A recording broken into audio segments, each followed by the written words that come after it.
All right, it's Bill here. It's been quite a while. It's been a couple months. Hope everyone's enjoying their summer. It looks like summer's going to be leaving us very shortly. We just hopefully, we got a swim in today. It wasn't a bad day today, but hopefully get a couple more swims in for the end of the year. But hope everyone's enjoying it. If you're a Blue Jays fan, it seems like you're having a great time now. That's great. I happen not to be a baseball fan, but it seems like Toronto Blue Jays are doing well. So I thought, hey, maybe I'll pop in and do a video talking about some reactions I've got to a particular Mitch Boitano and the nonsense and the But before I get into what Boitano, he thinks it's his sister. He thinks it's going. The fans are tough. It's so tough to be Mitchy. It's so tough to be Mitchy. I mean, it was so tough to play in Toronto. Interview. I'll take you to my last Friday, August 29th, or like the past Friday. So I went to bed early on Thursday night, so I get up early on Friday, and you get your notifications from your sports, and I see Mitch Marner on one of my notifications, so I know that's going to take me to a horrible place on a Friday you don't want to go to. But then I'm also a Dallas Cowboys fan. And the next one I see is Micah Parsons traded. So I put the priority in order. I could care at Mitchy Boitano. I'm going to check the Micah Parsons trade to realize that we just traded, or the Cowboys, not we. The Cowboys traded Micah Parsons to the Green Bay Packers. So in the conference for 2 first-round picks and an old bum. So sayonara football season for me. I'm sure they'll lose the first game against the Philadelphia Eagles. I'm going to guess 63-10. Now I'm talking like Mitchy. Yeah, not a good start to the Friday. And it'll also happen to be my wife's birthday, too. So I try to be positive. We did have a nice dinner afterwards, so whatever. It was nice. But that's not the way you want to start off a day with a Micah Parsons trade. And then I see the Mitchy Boitano nonsense. I said, okay, I'm going to put it on the back burner. And then I went on Sportsnet. They didn't have anything on it. So I guess TSN did the interview with the piece of garbage. And yeah, here we go. You're going to get my views on the Boitano. People have heard it. I'm going to give you my views on the Boitano. I really haven't heard anyone else's views on it yet, so maybe I've got the same take as everyone else. But if I'm Kelly McCrimmon and I'm the GM for the Vegas Knights, I'm trying to annul this contract immediately. This is a piss-poor character person. In terms of character, he's got none. So let me get this. Now, and I get it. His family, everyone around him, seem to be some of the worst character people in the world. His agent gets caught tampering, so we get a free player out of it. We all know his dad on the friggin', yelling at Mitchy when he was younger and telling him he's better than McDavid. Okay, we got all that. Okay, so he's coming from that kind of character. But isn't there someone with sanity that says, Mitch, please do not get in front of a microphone ever? Kelly McCrimmon's going to have this conversation with him. He's going to walk over to him, and when the press asks you a question, you pretend you're a mute. You start miming. Do the mime. Do that. Don't talk, because when this guy talks, his true character comes out. So if I'm to get this correct, poor Mitchy, I'm supposed to feel bad for this guy? So when he makes up his little stories, because they're stories, there's better player on the Leaf than Mitch Marner. Boitano. There's better players. There's a guy named Austin Matthews. There's a guy named William Nylander. Now, apparently, Mitchy is so scared for his little boy and his family because the Leaf fans are so mean and so nasty. And they boo him and they throw garbage. And then he goes on about telling this story. Now, this is not even the worst part. What I'm going to tell you is not the worst part. I will get to the worst part of his press conference. I'm pretty devastated. I'm trying to figure it out. I got it here. Pretty devastated. And then he goes, you get home, you're devastated. Could be my last game in Toronto. Blah, blah, blah, blah, blah. And then I think it was my wife's dad. Are you kidding me? You think it was your wife's dad who gave you a call? You effing a-hole. You know it wasn't your father-in-law. It was your dad. Oh, I think it might have been my wife's father. Like he doesn't know. They're putting my house on social media. Oh, can I find Austin Matthews' house on social media? Yeah. Can. Go on the internet. Pretty much find anybody's house on social media. Oh, they're posting it. If you want to say goodbye to Mitchie. Well, I had to get security. I had to get security for my family. I was scared.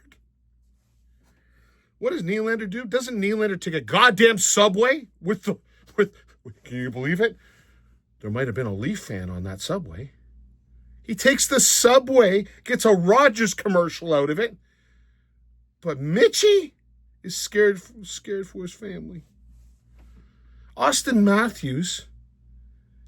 I've never heard of Austin Matthews coming out and saying he's scared for his family. So, Morgan Riley, Scotty T. Rotten, who played like garbage. None of them come out.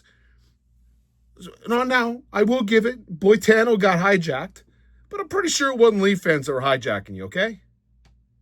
They go, there's Mitchie Boitano. But this guy's ego is beyond. It's immense. Now I'm going to get to the worst part of the interview. Guess what? The worst part of the interview wasn't, I blame the fans. I had to leave because it was so tough. It was so emotional strain. I didn't know what to do. I'm going to read the one quote here. It's tough sometimes because it's everywhere. But I wouldn't say, like I said, it was time for a new change because it was wearing me down. We had people throw stuff on his yard. That's what Darren Ferris said. Oh, my God. Oh. And a kid in Oakville threatened him. And I think it was my dad or my wife's dad. You're telling me your dad doesn't know everything, but he follows you. His life is about you, Mitchie. You're telling me it wasn't him who gave you the call? No, you had to try to kick in the father-in-law on that one. Good one. No one believes you, buddy. You little princess.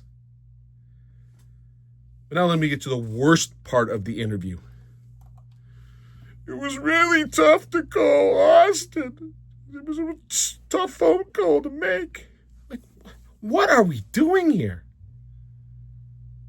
I wanted to meet him in person, but he had to go to Arizona so quick, so it was a tough phone call to make. Like, who do you think you are? What ego do you have that you actually think Austin Matthews is going to be upset that you're telling him you're leaving the team? What do you think you were doing? Dating everyone on the team? You're the one who's breaking up with everybody? Like, you're the one who's breaking up. So you got to make the phone call to say, it wasn't you, it was me. You're having that conversation? Are you... What planet am I living on? How is that a tough conversation? What are you never going to... If you're friends... What... Did Wayne Gretzky give Yuri Curry a call? Tough conversation? Did Mark Messier give a call to the Rangers when he moved to Vancouver? Oh, I had to give up. I had to give Mike Richter a call. It was a tough call. What are we doing here? What? It was tough to call William Nylander. Do you think William Nylander gives a rat's ass that you went to Vegas? William Nylander's too busy having a great time in Europe, I bet. Riding the subway, not worrying about his safety of the Leaf fans.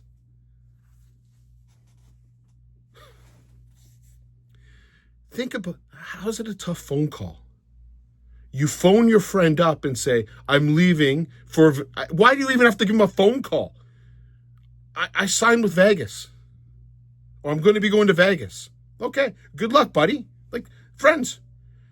It's like, I'm moving out of town. Hey, buddy, I'm going to move out of town. Okay, good luck, buddy. Enjoy yourself. Like that's what friends do. This guy thinks he's like the hot chick in a relationship, and it's a tough phone call to make to break up with the guy. You're not breaking up with him, and you're not a hot chick.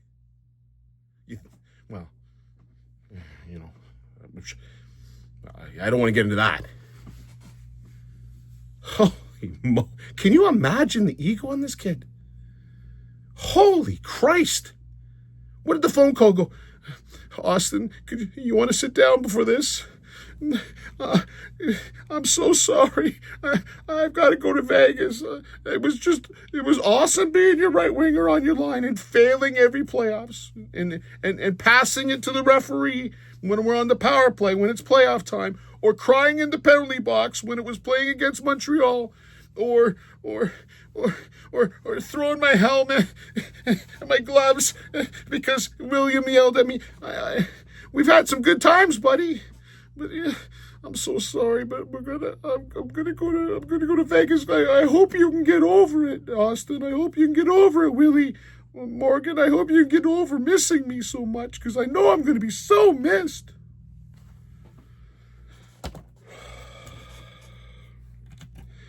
If you had any doubt that the Leafs will be a better team without Boitano,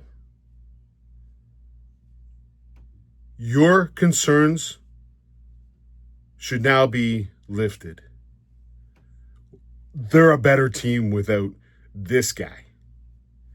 I can't imagine the cancer he was in the room if he's worried about breaking up with making phone calls to players. Oh my God. Can you imagine Connor McDavid comes to the Leafs? What is he going to do? Have a tough conversation with Leon Draisaitl? Pretty sure it's going to be an easy one. And Connor McDavid is the best player in the NHL. Not you, Mitchie. There you go. A video in September, month before the season, and this Boitano character has to come out and stop talking. I can't wait. Why would they put it on a Friday? But I can't wait till this guy comes. His ego is they're going to do the little tribute video. What they should do in the tribute video is all his pirouettes and his passes to the other team in the playoffs. They should just do a playoff tribute to him. All the messes, all the mistakes he's made in the playoffs that have cost the Leafs some games. That'd be a fantastic tribute video. Traveling, ding, ding, ding, ding, ding, ding, ding, ding. Get on that. Don't show anything else. Show all the other goals. But here's going to be the best part of that tribute video. You're going to get booed off the ice. You're going to get booed. There won't be any garbage. There won't be anyone showing up at your house. No. You'll just get booed. You want to know why you're going to get booed, Mitchie? Because in the playoffs, you don't show up. You choke under pressure. You think you're bigger than you are. Your ego is through the roof. And in Toronto, blue collar is the way we like it. Not a pansy, ego-driven who thinks he's the hottest chick in the room. Well, I'm going to talk to you probably in another month. Maybe I'll do a video before the season. I'm still waiting for David Kampf and Kelly Yankovic to hit the bricks. Maybe we bring in Jack Roslovic. I don't know what we're going to do, but I'll do one before the season, get it all started. It's only a month away, and some of you can wish me luck on the 63-10 loss the Cowboys will attain on Thursday. Cheers.